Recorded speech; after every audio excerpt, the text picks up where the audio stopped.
Welcome to this tutorial, which will explain some of the key components your APC case study must contain, and we'll also look to go one step further than this and not only touch on the minimum requirements but also provide some good tips on what can take your case study to the next level and make sure you get off on the right footing with the assessors.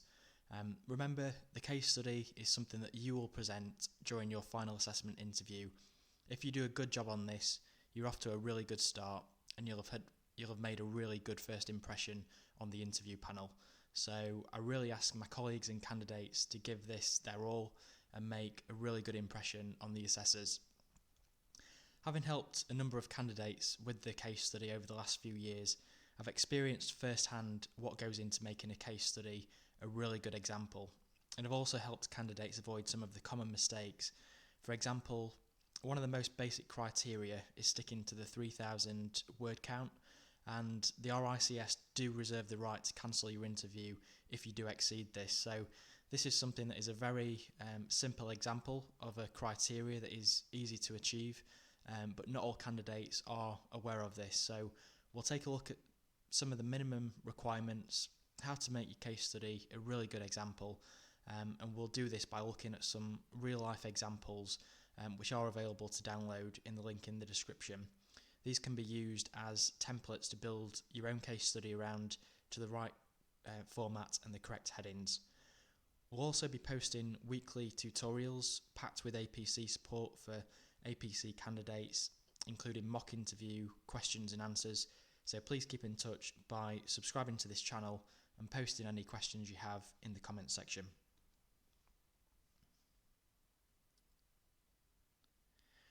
For anyone out there who's really new to the APC process, we'll be providing a very quick overview of what the case study is. We'll also explain how to write your case study to the correct format that is specified by the RICS. We'll include, as I've just mentioned, the minimum criteria of what your case study must contain. So things like the word count limit that we've just touched on there, and also the reflective analysis are key, and failure to capture these items will usually result in a cancellation of your interview or a referral. So these are the real key components that your APC case study must include. As I mentioned earlier, we'll take this one step further and really go into what makes a case study a really good example. And having reviewed countless case studies over the last 5 years, I think great case studies all have a few things in common that make them a really good experience for the assessors to review, and this will allow you to make a really good impression on them. So I'll be sharing some of the tips on how to make your case study one that really stands out for all the right reasons with the assessors. We'll also discuss some of the support that's available for choosing a topic, avoiding some of the common APC case study mistakes, looking at some real life examples from the quantity surveying and building surveying disciplines. And finally, we'll try and identify some of the keywords or hooks that can be used to anticipate some of the potential questions that may come up in your final assessment interview. So first of all, what is the APC case study? You may have heard this before being mentioned as a critical analysis, which it was called a couple of years ago. And the definitions and the requirements of the case study are referenced in the APC candidate guide, and I would really recommend printing this out. But in simple terms, the case study is a professional standard report that will form part of your overall submission document. The report should be a maximum of 3,000 words, and be very conscious of sticking to this, and remember that the case study is there to provide an example of how you can respond to your client's brief. In this case, your client is the RICS, and they are asking for a report up to a maximum of 3,000 words. So if you fail to stick to these confines in terms of the word count, you will have failed to understand your client's brief, and this is why the RICS are so particular about you staying to this word count, because it's all about how you can respond and fulfill your client's requirements. Remember, there's no 10% leeway either side of this ruling. It's very, very strict.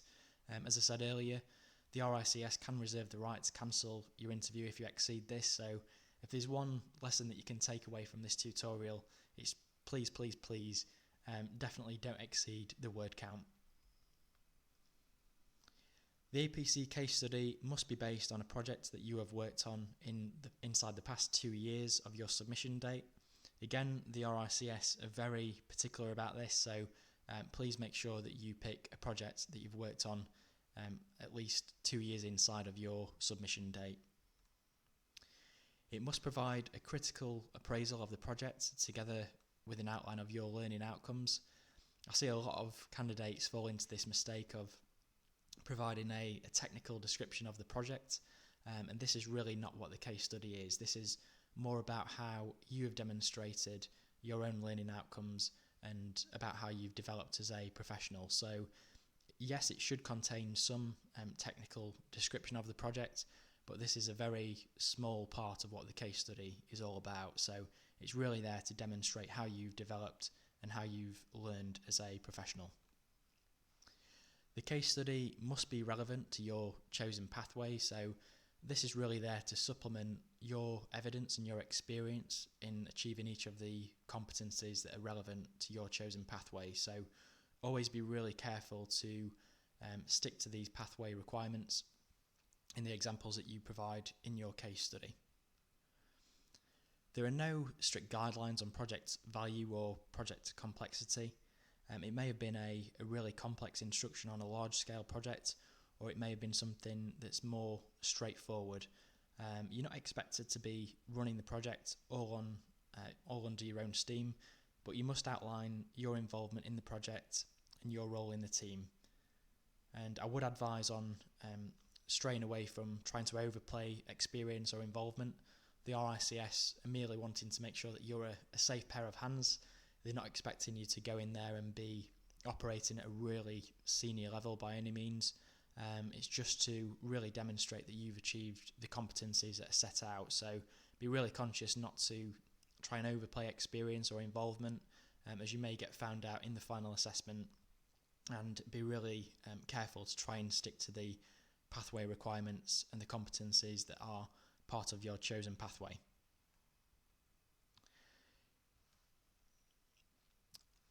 I'll also touch on that you may have not been involved in the project for its entirety. Some construction projects do run on for years and years, so your involvement may have not been continuous, or the project may have not been fully complete at the time when you prepare your case study. In the latter case, you can provide a prognosis of the outcome if the outcome isn't fully finalised at the time of you submitting your case study. Discuss not only the project, but your rationale behind key decisions taken. Some of the must-haves, again, in your case study format, it must be written to a very professional standard. It must contain an element of reflective analysis and thought on how you have developed as a professional. It should also provide an element of problem solving and learning from the experience that you've gained. Now, the RICS sets out a very specific format for writing out the case study, and this is really there to allow the assessors, not an easy job, but it's there to make the assessors' lives a little bit easier by having all the candidates write to a very similar format. It allows them to be very familiar with that format and run through and mark and grade each of the case studies that are submitted, because they do receive a lot of submissions around about the time of when the final assessments are undertaken. So be really strict with yourself and try and ensure that you write to the correct format. Now, the format is specified within the APC candidate guide, which I'd really recommend downloading before approaching your case study. And let's touch on briefly what each of these sections contains under this specific format. So the first item that you will include within your case study needs to be a confidentiality statement. This is really there to demonstrate that you've got consent from your client and your employer to divulge the information that's used by the RICS within your case study. If permission wasn't obtained, there is a alternative wording that can be used in this scenario, which again is contained in the link in the description below. Like any professional report or any professional standard report, you should also include a page of contents. You will then go into the project introduction, and in this section I'd give a brief description of the project, your roles and responsibilities. You don't need to give a detailed background to the key issue at this stage. It's more really just setting the scene for the reader and giving the case study some context for the assessors. And I'd recommend spending around 500 of your precious 3,000 words on the introduction to give the overview of the project and what your roles and responsibilities were. Having provided the introduction to the project and gone into your project overview and key involvement and responsibilities, you will then begin discussing key issue 1. And it's very important again to stick to the 3,000 word count, and I would recommend trying to aim for around 800 words for this particular section. So in key issue 1, I'd recommend providing a very brief introduction and provide a background of the first key issue within this section. Try to focus on the key points that impacted your decisions to consider and reject and approach this key issue. So I think some things that you can include in this section would be what events or constraints led to the key issue in place, what made it a challenge for yourself in this particular instance, and what was the stance taken by your clients and stakeholders, and what were the key risks to the project as a result of this key issue arising. Having discussed the key issue, you will then discuss a number of options, and I'd really recommend discussing around 2 to 3 options, including the solution that was taken. So for option 1, I'd recommend on giving this a title. You should also explain what led you to consider this option.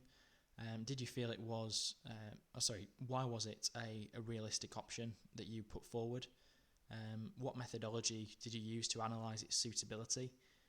What were the results of this analysis, and was it a suitable option in the end? And why did the results lead you to reject this option? And how was this really conveyed to the client? So I think it's important to say that for option 1 and option 2, you will normally discuss these in the detail that I've just mentioned, and you will normally put those forward as options that were rejected in this instance.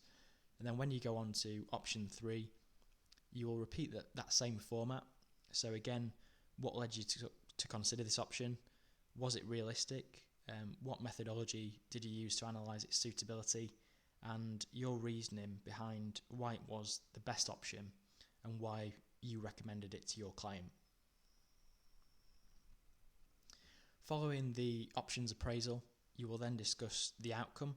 So in this section, it's really advisable to discuss the outcome of the option that was put forward. So what was the result? Were the project and client's objectives and key drivers achieved? Did the client's objectives evolve over time? And really, what happened next, and what was the result of you implementing this solution and this advice to your client? So I think throughout this case study, it's really important to try and demonstrate that you've been achieving level 3 of the competencies that you're evidencing. So try to really convey that you were heavily involved in this project and you were the person giving the advice to your client to help them reach this particular outcome. And this is just there to really supplement you achieving level 3 of each of the competencies that were put forward. I'd also recommend mentioning and detailing in your case study a minimum of 2 options. Some candidates do put forward 3 key issues, but Personally, I think that's a real challenge to try and stay within the overall word count of 3,000 words. So I'd recommend discussing within your case study a maximum of 2 issues. You will repeat that same format that we've just discussed for key issue 1, for key issue 2. And following this, you will then go into the conclusion.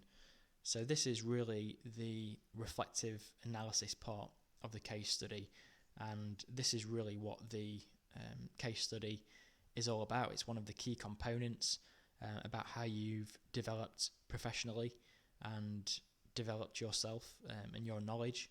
So I think in this section, I try to expend around 500 words of the word count. And some of the things that you can mention within this section, was there anything that you would do differently if you were to approach the project again next time? Did you learn any better ways of carrying out your surveying duties in your job? Did you gain a better appreciation of the reasons of what the industry's best practice approach is? What were the causes of the key issues, and in future projects, could you do anything a bit sooner to try and prevent and mitigate these issues? Could you have tackled the key issues in a more efficient manner? So this section is really there for you to, in all honesty, beat yourself up a little bit and be really self-critical. Say what you've learned and what you may have done differently next time. Finally, it's always advisable to include appendices, which in this case isn't included in the overall word count. And within this section, it's really advisable to include some supporting documentation, whether that's project drawings, cost plans, specifications, or inspection photos.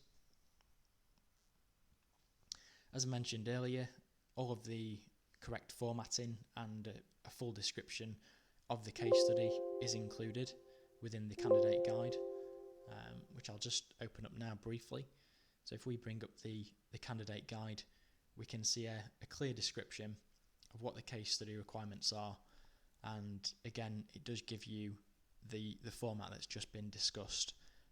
So I think when it comes down to populating your case study, it's really advisable to print out a copy of this guide and keep going back and returning and sense checking what you're putting within your case study, just to provide you with that peace of mind that you are ticking off each of the requirements that are set out by the RICS. As we mentioned earlier, in the purple box, you can see there that if the case study is over the word count, the RICS do reserve the right to cancel your interview.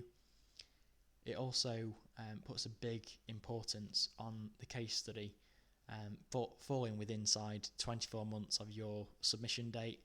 And again, this is another real key criteria of what the RICS look for within your case study. So be really careful to stick to these criteria.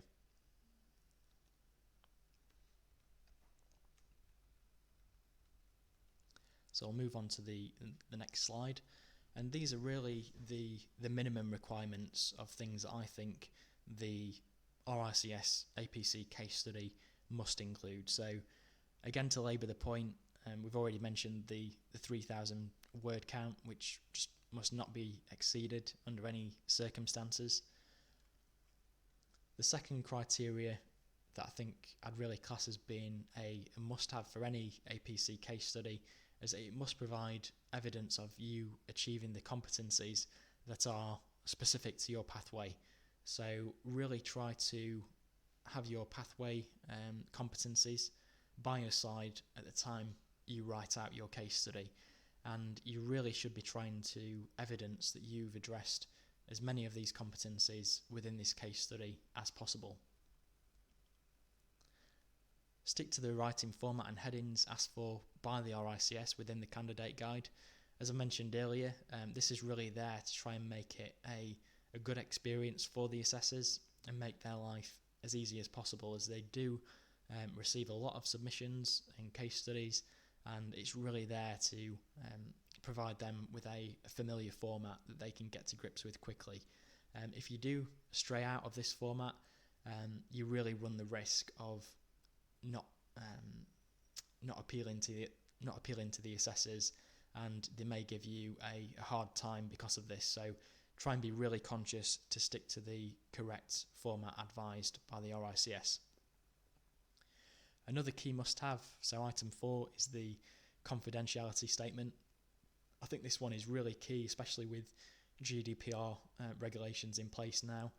You must have that written confirmation that you have the permission from your employer and from your client that you can divulge some of the project information to the RICS for the purposes of the APC.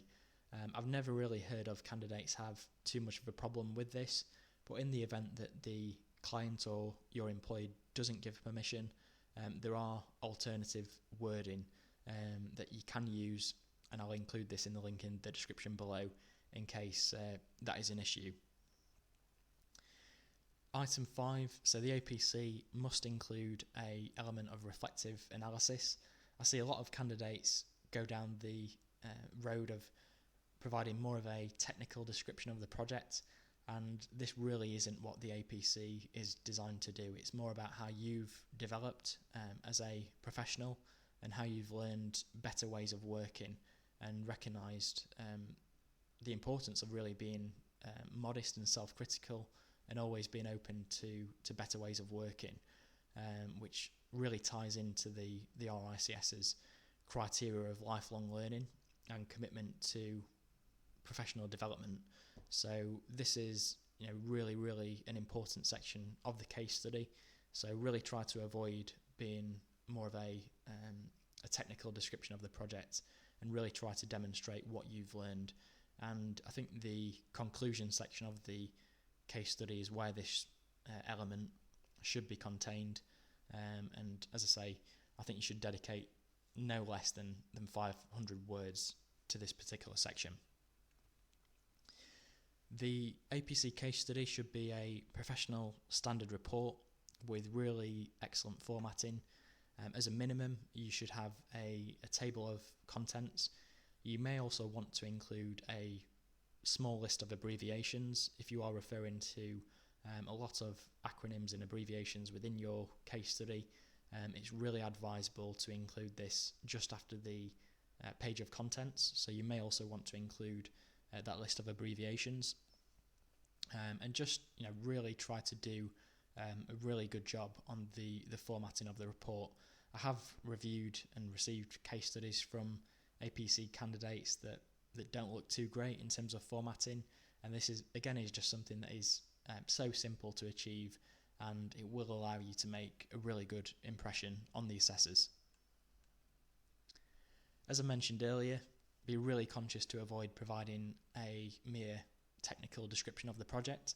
This is important to a degree, so I would include a good description of the project within the introduction section to put the project into context, but be really conscious not to just have your case study be a technical description of the project, because this is just a small part of what the case study is about. Item 8 is really try to provide evidence where you've been heavily involved. So try to evidence throughout the case study the examples of where you've been advising your client or your particular design team. Again, try to remember that this is about evidencing you achieving level 3 experience of each of the competencies. So really try to put that evidence forward, and if you've ever been involved in providing advice to the client or providing advice to the design team, be really conscious to try and reference that as much as possible. And finally, the last item that I think some candidates often fall foul of, through no fault of their own, but it's more a lack of awareness, and that's really try to make sure that the options that you put forward are realistic options. I have heard of candidates go into their final assessment interview and been really picked apart by the assessors for not putting a realistic option forward. So try to make sure that these are as practical as possible. So now that we've touched on the minimum requirements of the APC, what are the items I think go into making a case study a really good example that will really help you stand out with the assessors for all the right reasons. And I think to achieve this, you really need to try and put yourself in the shoes of the assessors. So they receive a lot of submission documentation and a lot of case studies around about the time of the final assessment. This job is an incredibly intensive job for them, having to review a lot of documentation, and I think trying to make their life as easy as possible and trying to make your case study as interesting as possible will really appeal to the assessors and make sure that you get off on a good footing with them. So some of the things that you can do to really stand out to the assessors for the right reasons will include things like including supporting graphics, photos and drawings within your case study material, and in particular within your presentation. So obviously there is a saying that a picture can speak 1,000 words. Remember, as I said, the APC assessors are reviewing a lot of documentation, so having things like the supporting graphics, photos and drawings will really just add to their experience of reviewing your case study, and I think it will really give you an opportunity to get off on the right footing with the assessors by making your project more interesting for them to review. Be really sure to include a degree of modesty and being self-critical throughout your APC case study. So remember, the assessors and the RICS aren't looking for you to go in there and be the finished article thinking you know absolutely everything. They want to make sure that you are a careful, safe pair of hands, that you're going to run things past colleagues and work well in a team, that you're committed to being self-critical, that you're committed to identifying better ways of working, and again that just demonstrates that you are committed to lifelong learning and that you're a safe pair of hands. So really try to include a degree of modesty and having that self-reflection within your case study, and in particular I think the conclusion is the best section to include these kind of examples. When presenting your case study within the final assessment interview, try to be really enthusiastic and just show the assessors that this project and your profession is something that you feel very passionate about. Remember, the RICS is all about providing their clients with the highest and best level of service possible, and really trying to exceed customer expectations and always provide clients with a really high quality level of service. So you showing that you're enthusiastic about this project and that you're really passionate, again, will really make you stand out and will really appeal to the assessors. The fourth point I'd just like to touch on is really trying to choose a project that you have lived and breathed. So I think this one is absolutely key, and it will just make your life so much easier. So within the final assessment, obviously, you will carry out your 10-minute presentation within the interview. You will then have to address a number of questions on that particular case study for a period of around 5 minutes. And if you have lived and breathed that project, and you know that is something that you're incredibly passionate about and you know inside out, it will just make your life so much easier in the final assessment interview. Within your final assessment interview presentation, try to include a lot of visual aids on the slides that you take in, and try to include really short bullet lists in your presentation. So rather than merely going into the interview and reading out extracts of your case study, try to include minor bullet points and visual aids on your slides, and the majority of the content within the interview should be coming from yourself. So really try to make sure that your visual aids are really stand out and that they're easy to interpret for the assessors. Within the final assessment interview and the case study presentation, try to make sure that you have really good engagement and good eye contact with each of the assessors. I'd also like to, as a last point in this section, Again, just reiterate that, be really conscious to stick to the RICS template headings for the case study. Again, they're there for a reason, and that's to make the assessors' lives a bit more easier to review all of those submissions. Shying away from these and straying away from the RICS template headings will not do you any favours, because you are essentially making the assessors' lives that bit more difficult. So be really conscious to try and stick to the RICS template headings.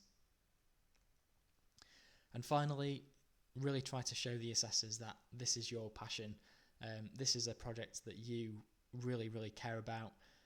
And again, that will just make you stand out to the assessors for all the right reasons. Again, tying back into the RICS Global Professional and Ethical Standards to provide clients with a really high level of service. So really try to be as passionate and as enthusiastic as possible within the final assessment interview. Before we go into the main examples, we'll just touch on some support that's available and some ideas that can be used for anybody out there struggling to identify a suitable topic for their APC. So in choosing a topic, as we've mentioned before, the project needs to be within 2 years of your submission document, your submission date, which is a really prescriptive piece of criteria from the RICS. You should try to choose a project where it provides tangible evidence of the competencies that you have achieved. So if you can think about a project where you've demonstrated as many of your competencies that are required under your specific pathway, this is a really good way of choosing a project. Evidence of advice provided to a client or project team is preferable, so this will really allow you to demonstrate that level 3 achievement of each of the competencies. As I mentioned earlier, try to choose a project that you have been heavily involved in. Again, this will make your life just such a lot easier within the final assessment interview. My advice, if you're really struggling to choose a topic, I would recommend creating a project shortlist of around 3 projects that you've worked on. Try to print out your competency pathway and review each of those projects objectively, and try to check off each of the competencies that project allows you to demonstrate that you've achieved. And I think in doing this, the project that allows you to demonstrate the most competencies should be selected, because this is going to allow you to put your best feet forward for the assessors. And remember that your APC supervisor and counsellor are there to provide support, so make sure that you ask for their advice, and maybe they could recommend a project that you can put forward for your APC case study. The final section we'll just touch on before we go into the example submissions is trying to anticipate the assessor questioning. So these are often referred to as hooks or keywords, and this is something that you can do objectively. So when you've finalised your APC case study submission, it's really advisable to go through that case study and highlight any keywords that are in there. And this is going to allow you to be much better informed when you go into the APC final assessment interview, as being able to anticipate some of the questions in advance of going into the interview will allow you to be as prepared as possible. I'd also recommend asking your supervisor and counsellor and colleagues to do the same. So if they can go in through your case study and pick out any keywords and any resulting questions as a result of those keywords.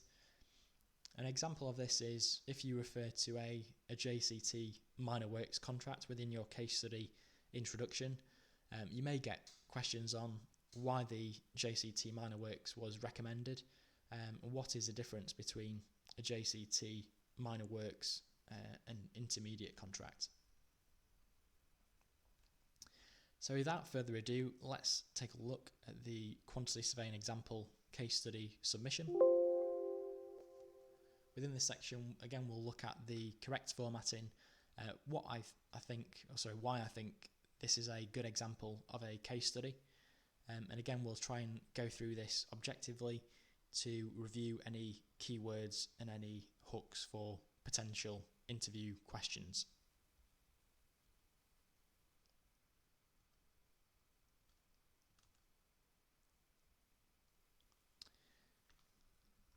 So within this example of the candidate's APC case study submission, you can see that the report has good formatting with a high quality image on the front cover page.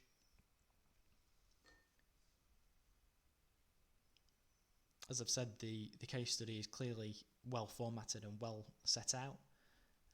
The APC case study goes into a very brief introduction there of the purpose of the case study, and then going into the confidentiality statement, which is just the confirmation that permission has been obtained from the client and from the employer for this information to be used for only the purposes of the RICS final assessment. The project overview again is really well set out, so they provided a very brief overview into the project, which is a existing retail development fit out located in the Republic of Ireland. I really like the fact that they've got a bulleted list here, listing out some of the key features of the project. So things like the contract sum, the contract period, and the form of contract. I think in terms of reviewing this objectively from a assessor's standpoint, the JCT intermediate reference is really a keyword that stands out for myself. So I think this candidate in particular could expect some questions on why the JCT intermediate contract was recommended. They've also made reference to collateral warranties being in place. So again, I think a potential interview question there could be what components did the collateral warranties contain? After a very brief technical description of the project, they then go into their involvement and the responsibilities. So they've split these out into both pre and post contract, suggesting things like the value engineering options that were put forward, reviewing contractors' proposals. Again, these are really big keywords, so we could expect some questions here on what value engineering is at level 1. Again, they're making reference to a JCT 2011 framework agreement. So again, a really big keyword there. Again, the candidate in question here could anticipate some questions on why a framework agreement was used. They've also mentioned that they've administered the change control procedure, conducted valuations, and producing cost reports, which again are all really, really big keywords that the candidate can expect some questions on.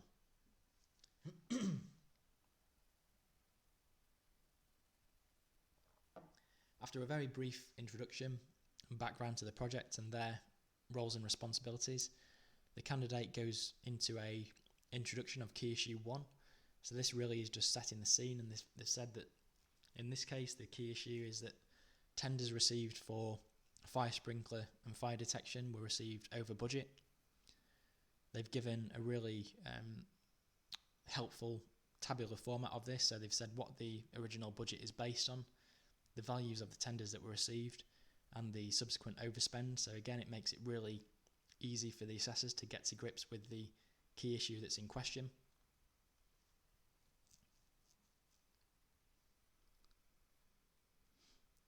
They've then proceeded to explain why the project was over budget. So they've said in this case the ceiling void has been a depth in excess of 800 millimeters, which has required additional fire detection and fire sprinklers to be placed within the ceiling void. This is because of a structural beam, irregular layout of a structural beam above the sales floor, which again really sets the scene for the assessors and explains why this key issue has arisen. again, it's really helpful that they've included some project drawings to break up the text there. And again, it just makes the assessors have a much better experience in reviewing this. This is a original fire protection drawing demonstrating the levels of fire protection and sprinklers that were located in the ceiling void, which again really demonstrates why key issue 1 has arisen. They then go on to the evaluation of the options that they've put forward. So option 1 was to re-tender the works. So obviously they've mentioned the JCT framework agreement was used under a negotiated tender. They've said that they could go out to the market to get 6 competitive tenders in order to drive value for the client. The reason why this was rejected, they've put forward, is because the program constraints were very tight and they had insufficient time to carry out a re-tender. So I think that's a really good summary of option 1 there that they've put forward and subsequently rejected due to the time constraints. They then move on to option 2, which was to omit the suspended grid ceiling above the sales floor. This was to negate the need for sprinkler and void protection. They've highlighted that in this option that they put forward, they could have achieved a net saving for their client. And again, the reason why this was rejected, this was because omission of the ceiling grid wasn't in keeping with the retailer's store design and store layout. So again, I think they've given 2 realistic options there and a really reasoned approach for both of those options being rejected. So I think this is a really good example of a case study. And then option 3, which they then go on to confirm, was the chosen solution. So this was to increase the height of the ceiling in order to reduce the void depth. This allowed the additional fire protection and sprinkler protection to be omitted, resulting in a saving for their client. So you can see here they've included again another drawing showing the increased ceiling height and the reduced ceiling void and the subsequent reduction in fire protection there. And I think this is a really good visual aid because you can see the difference in the fire protection that was actually installed versus the fire protection that was originally proposed, which is really powerful for the assessors to see and gives them a good insight into this key issue.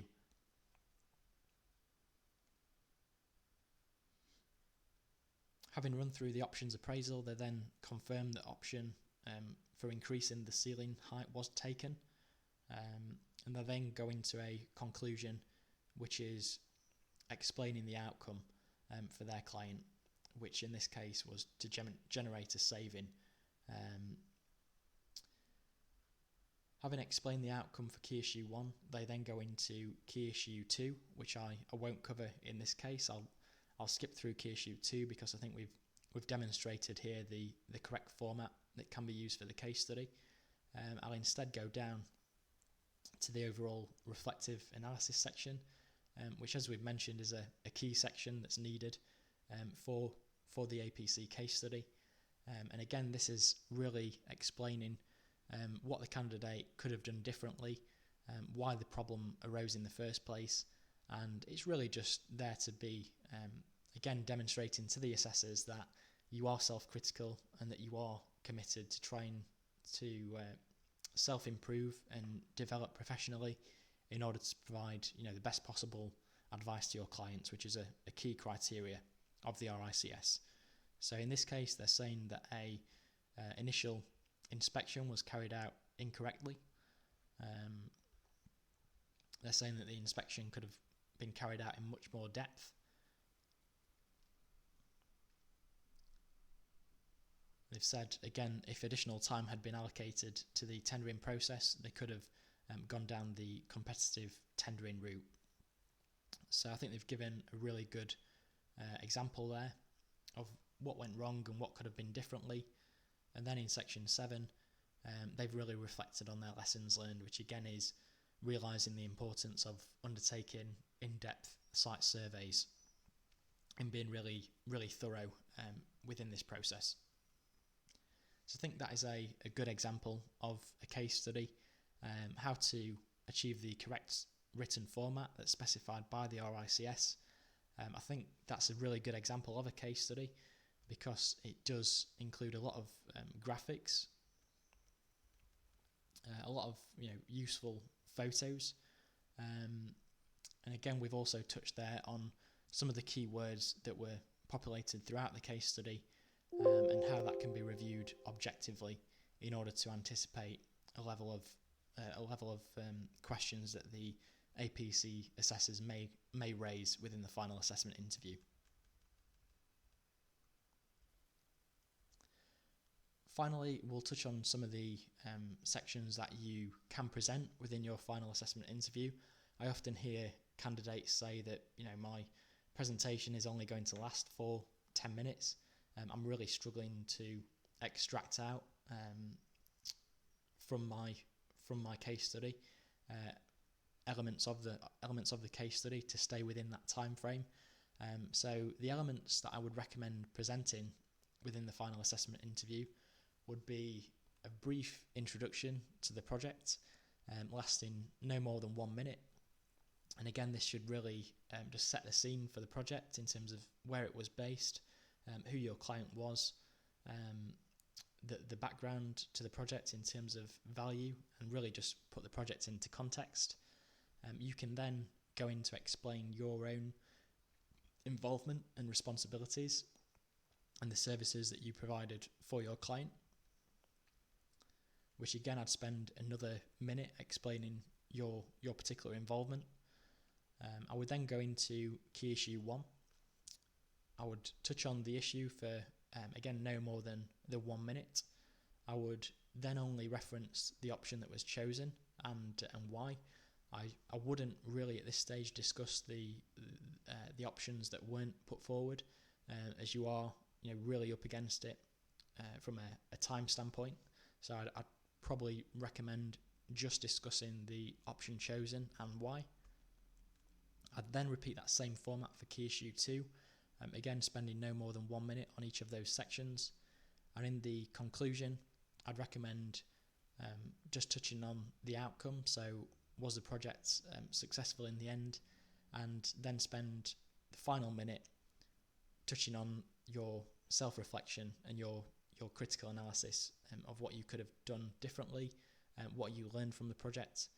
And that gets you to your overall 10 minutes for the APC case study presentation. I think it's really important to say that it's very, very critical to practice this presentation inside out. I think from experience, I must have practiced my own presentation a minimum of 20 times. This needs to be absolutely seamless. So when you go in there into the interview, you're feeling confident and you know the presentation inside out. Also the importance of timing your presentation. Again, it's really critical that you stick to that 10-minute time frame so you can demonstrate that you've understood your client's brief correctly. If in doubt, if you're really up against it from a time point of view, I would really err on the side of caution, as it's better to finish early rather than be cut off by the assessors at the end of your interview. I really hope you find this useful in terms of demonstrating how to go about populating the APC case study. If anybody out there is feeling really overwhelmed by the APC case study or the APC in general, please be sure to post any comments or any questions in the comments section, and I'll always try to respond to these as quickly as possible. I will be posting weekly APC support on this channel, so please subscribe for further APC support, including the question and answer mock interviews that we often post. Thank you.